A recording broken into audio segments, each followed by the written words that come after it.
Hello, my name is Richity, and welcome back to episode 10 of the Create Academy server. As you can see right now, I'm in the spawn area. You may be wondering why that is, and that is because a new season started. You likely know that. I'm pretty late to this. I think it started like a few weeks ago, right before Thanksgiving, but I didn't have access to my computer during Thanksgiving, and then I completely missed last week because I couldn't find any time to record. But I haven't actually looked into the server at all.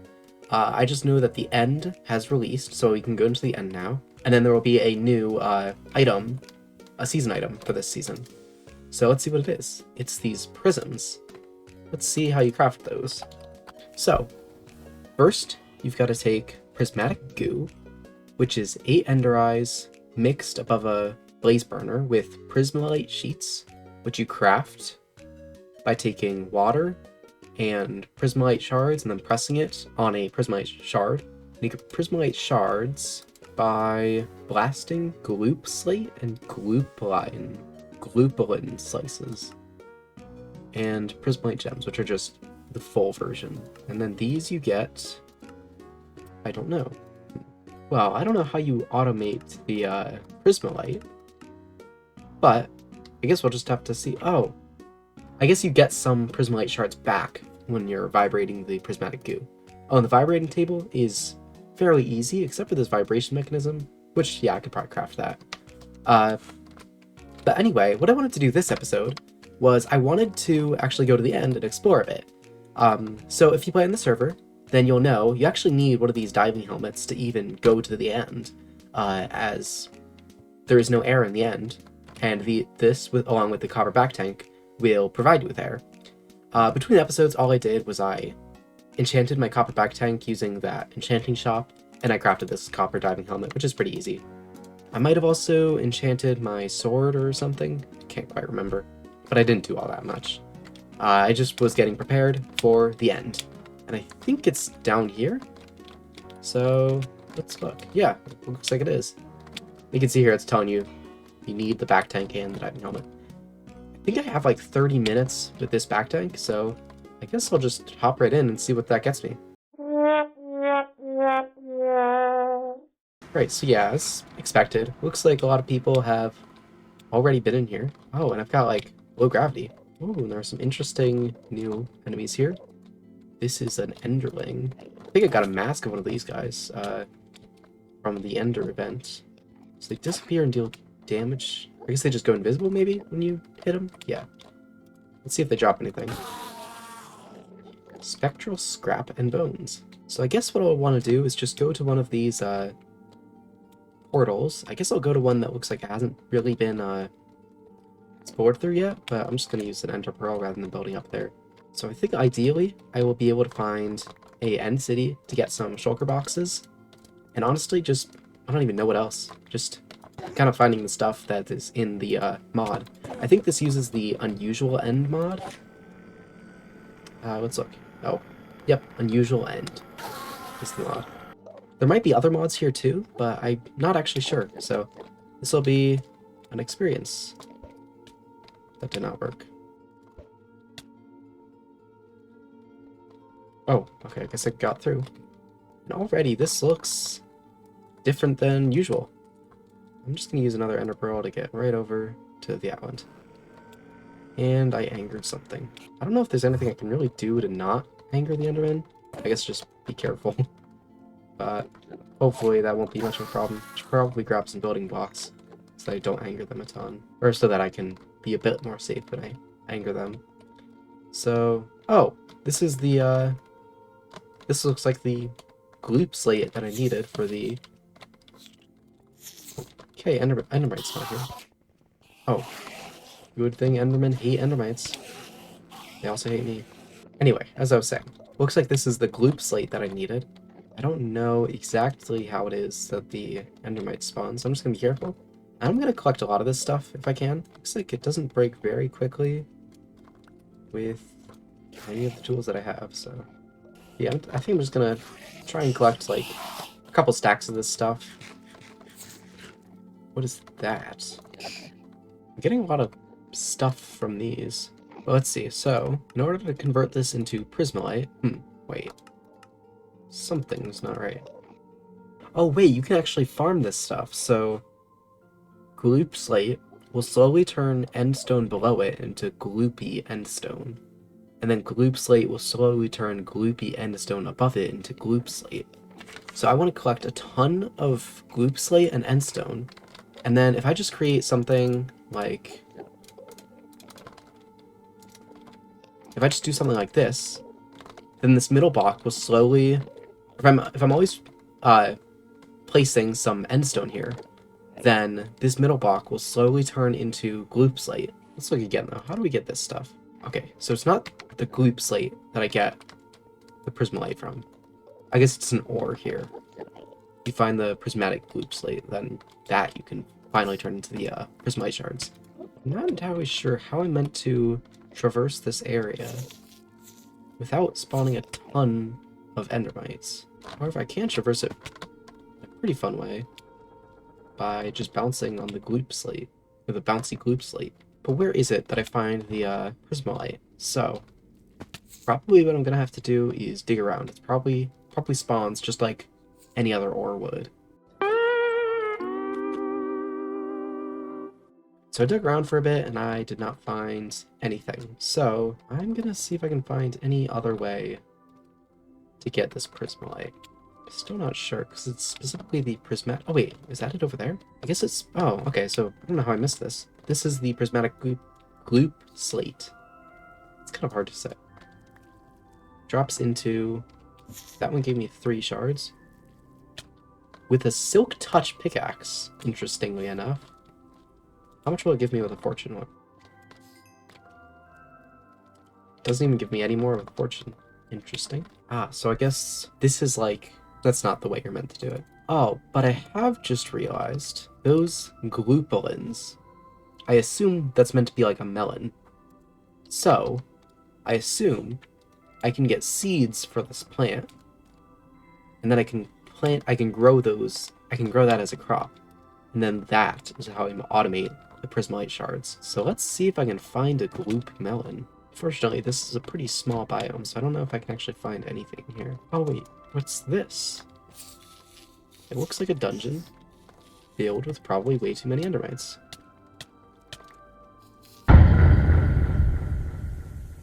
This is a bit more dangerous than I thought it was.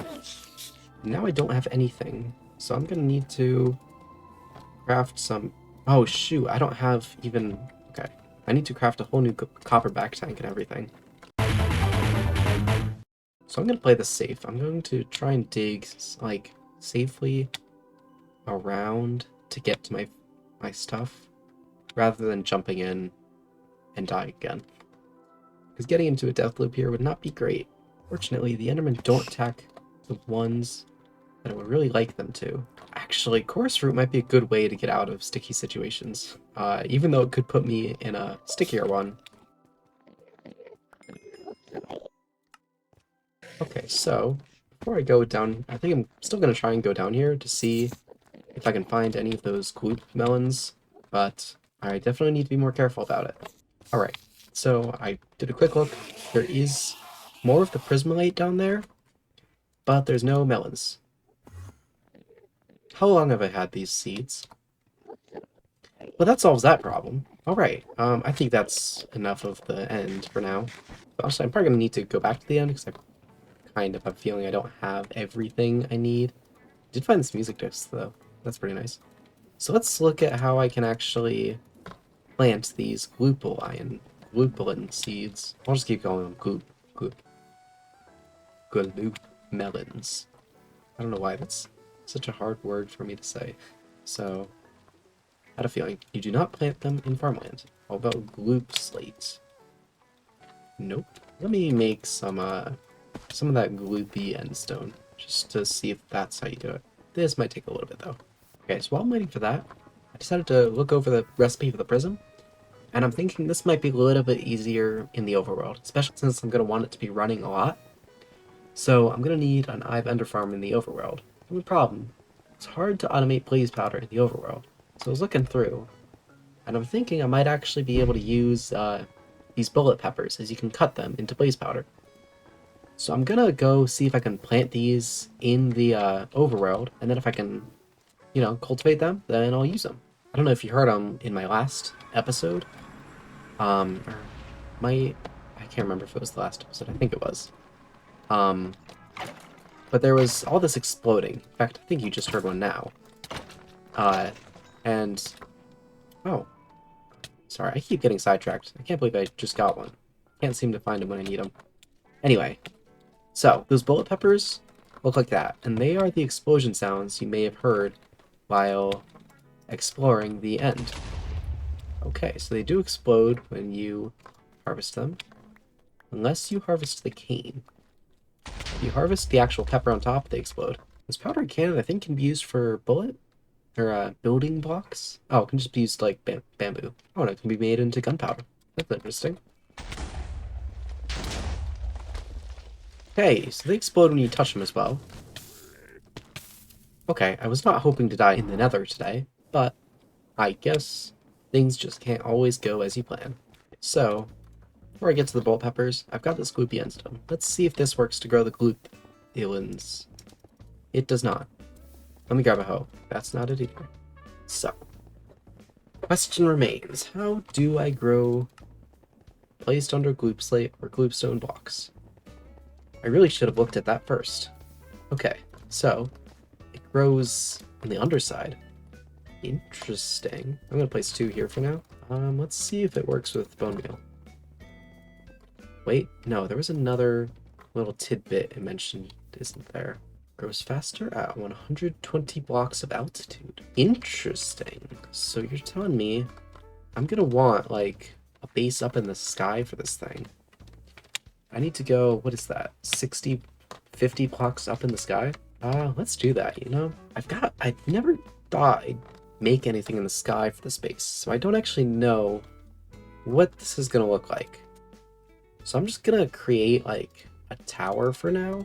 I've done a little bit of testing, since the last clip, and I tried bone mealing this thing to see if it would grow, and I managed to get 3 gloopland slices from it, but it took like 2 stacks of bone meal, and I was looking, and this thing, to craft gloopland seeds, you also need beetroot seeds, and I'm not entirely sure how worth it is to have it up in the air, because, I mean, like, I guess anything is worth it for, like, anything like that is worth it for better efficiency, but I feel like it won't look very nice, because I've still got no clue how I actually want it to look in the sky.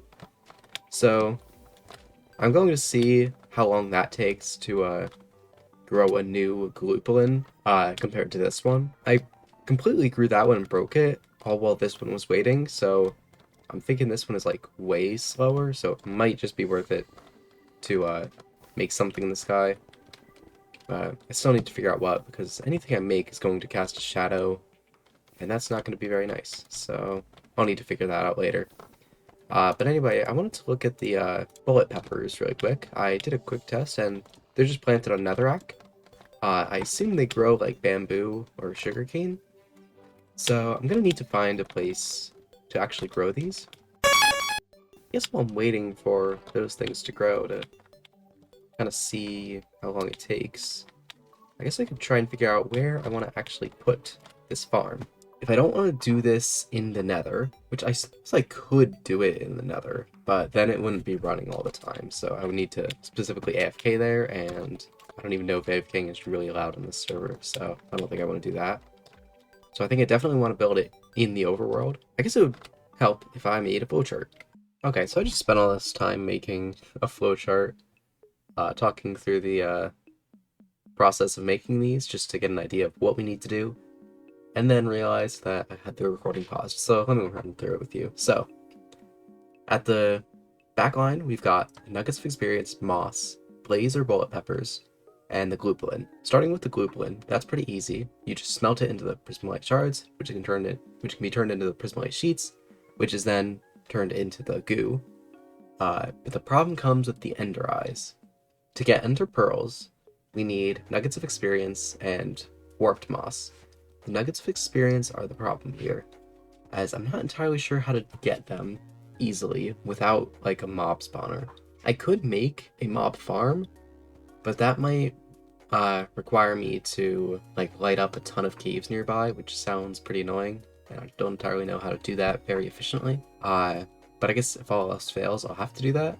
The warped moss, I'll probably just manually input since I don't know a good way to farm the warped trees. And then the blazes or the bullet peppers are also another problem, as I haven't quite figured out how to farm the bullet peppers, and the blazes I don't think I can bring into the overworld. However, I guess I could check something. I want to know if I can take spawners on a minecart contraption. I should be able to see if that's turned on or off here. Okay, so spawners can actually be moved on a contraption. I think I should, in theory, be able to take that blaze spawner into the overworld, but I might want to find a different one. So I'm going to go look around and see if I can find a different blaze spawner that's on this nether fortress, because it might be easier than farming bullet peppers, as I don't actually know if it's even possible to farm bullet peppers. Oh, and here's the blaze spawner. So I think I want to, first I'll create a nice path to the portal from there, and then I think I'll craft some more train tracks and just use a train, as I know those can actually easily travel through dimensions. Alright, so this clip is like a day or two after the last one, and I logged into the server today, and it's winter, apparently. So, like, everything's snowy.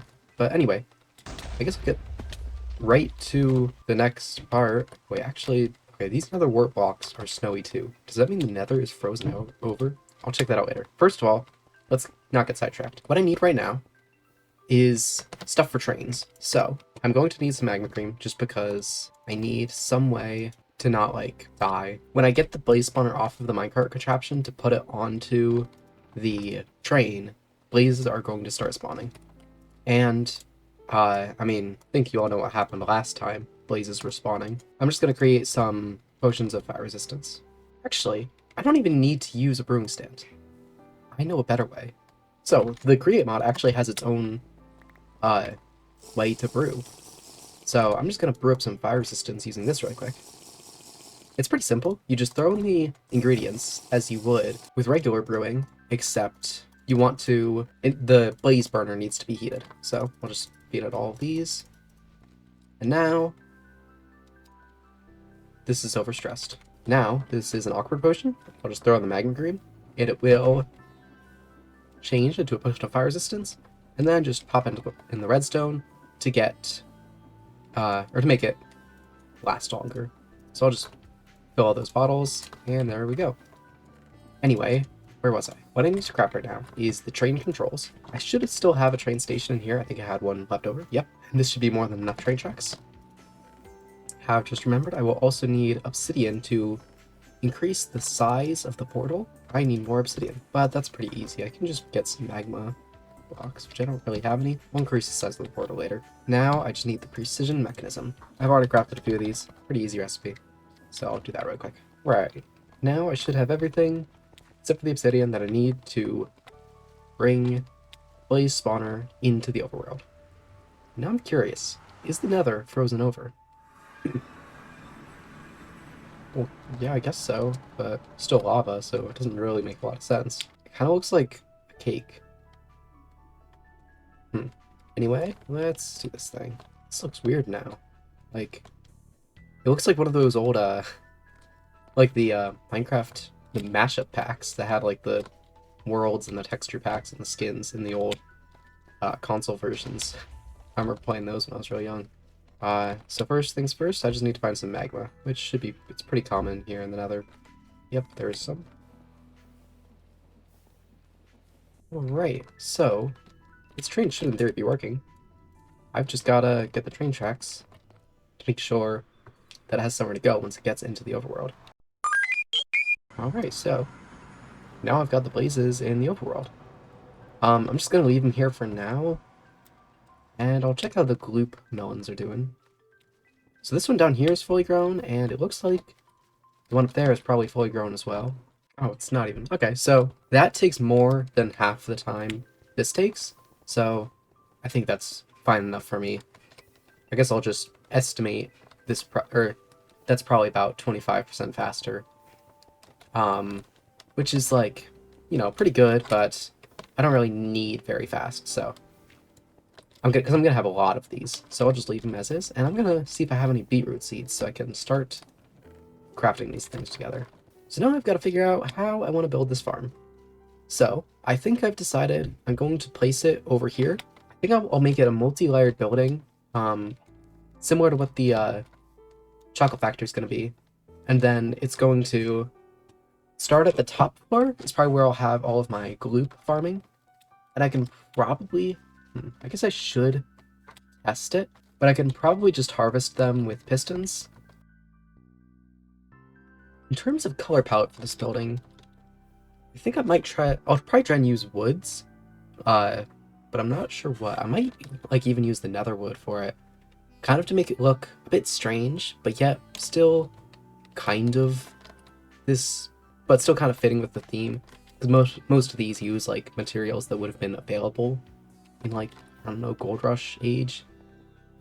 I don't really know, but let me grab something for lighting this thing out. Thinking about it, the top layer should probably be where I farm the blazes.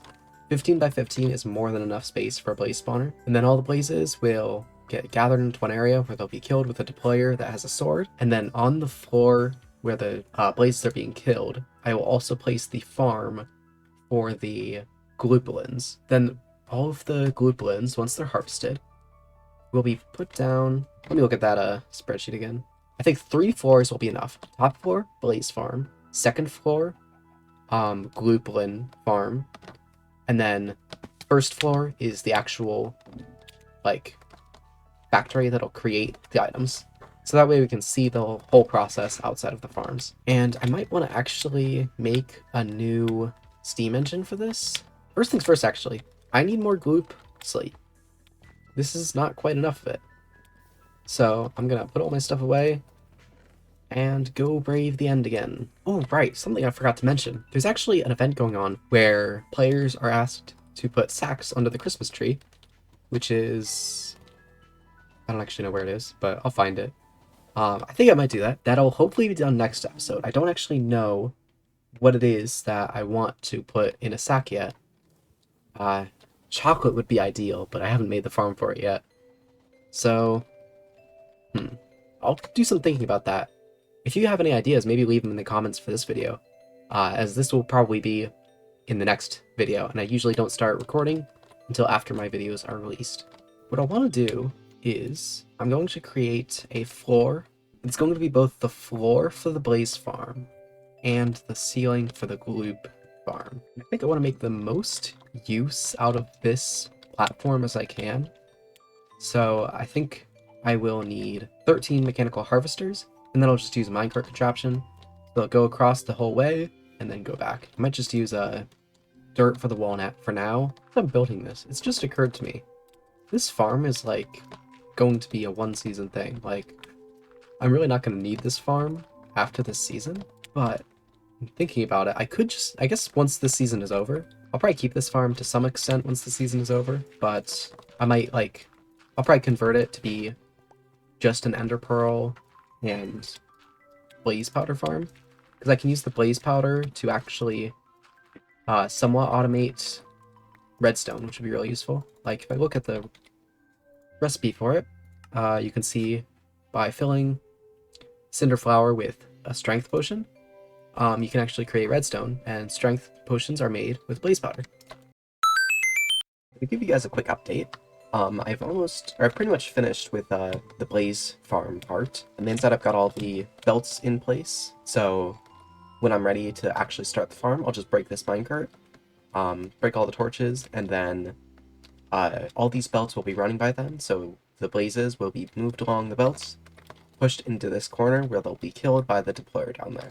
The next step, I think, is going to be for me to build the steam engine, which I'll probably build on a basement layer. And as you can see, I dug out the whole area here, except for this part for some reason. Now I've dug out the whole area. So, yeah, I guess I'll just get started on the basement. I'll probably just bring power up right from this block right into that gearbox there, and it should power everything. Because the gloop farm will not actually need rotational power, since I'm probably going to be using a minecart contraption for it. So let's get started on that steam engine. Alright, so I got the steam engine up and running. I know that this looks very messy and it's not a very efficient use of all the cogs, but it works, so I might make it look nicer later, but this area is probably... I'm never going to set foot down here again, so... yeah, I'll probably just leave it as it is. But yeah, it works pretty much like the other one. I've got the mechanical arm taking the lava buckets and feeding the blaze burner, which powers the generator. I've got 3 mechanical pumps pumping water into it to make sure it has plenty. I definitely did not need 3, as you can see by the stats. But, I mean, I guess if I ever want to upgrade this, it'll be easy. I think that 16,000 should be more than enough for the farm. Although one thing that is a little bit different from the one in my, main house is, the way I cycle the lava buckets is using an item vault. I saw this, just like most of the Create professionals do this, where they just place an item vault with an andesite funnel going in, and then going out, so that the items go in the andesite, or into the item vault, and then they can be taken right out, so it's just an easy loop. They can't be made very big without using a lot of item vaults, because I'm pretty sure the limit for a 1 tile wide item vault is 3. I guess I could check that, but it doesn't really need to be much bigger. This works. It'll be generated down here, it goes up through that gearbox, all the way up to the top into the blaze farm. All the mechanical belts are running, so when the blazes are spawned, they will just go along these belts and fall down here. I might actually need to move the position of this, because it doesn't seem... unless it just doesn't attack me, but it may not actually be attacking like it's meant to. Yeah, okay, I think I need to move that over, but I can do that later. I just need to move back 1 block so that it can actually attack the blazes. Anyway, that'll do it for this episode, but I thought that since this is episode 10, I wanted to talk a little bit about what I plan to do for the future of this channel, as this series probably won't run forever. I'm thinking probably in a few weeks, maybe like late January or February, I might start, if I have any ideas, maybe, I won't set like a date I guess for it, but if I have any ideas, I might start mixing up my weekly uploads with, it'll be either this or some other series I have an idea for, just to kind of get a feel for what works for this channel. I'll probably try and keep it to Minecraft. Maybe I'll do Minecraft adjacent things, but if I do anything that's like not Minecraft, it'll probably be with other people. I might even just do that kind of thing on like live streams, which I do plan to do live streams at some point. I don't know when you can expect it, but I'll probably be doing it on Twitch, and I'll make sure to have a community post when I actually want to start. And that'll probably just mostly be me doing big projects like building, or not like, yeah, I mean big projects and things that I just don't usually show in the episodes. That way I can kind of interact with you guys a bit more and get a bit more engagement, I guess. So yeah, thank you all for staying with me for these past 10 episodes, and I hope to keep making videos for you for a long time to come, so thank you. I hope you enjoyed watching this episode, and I guess I'll catch you next time. Bye!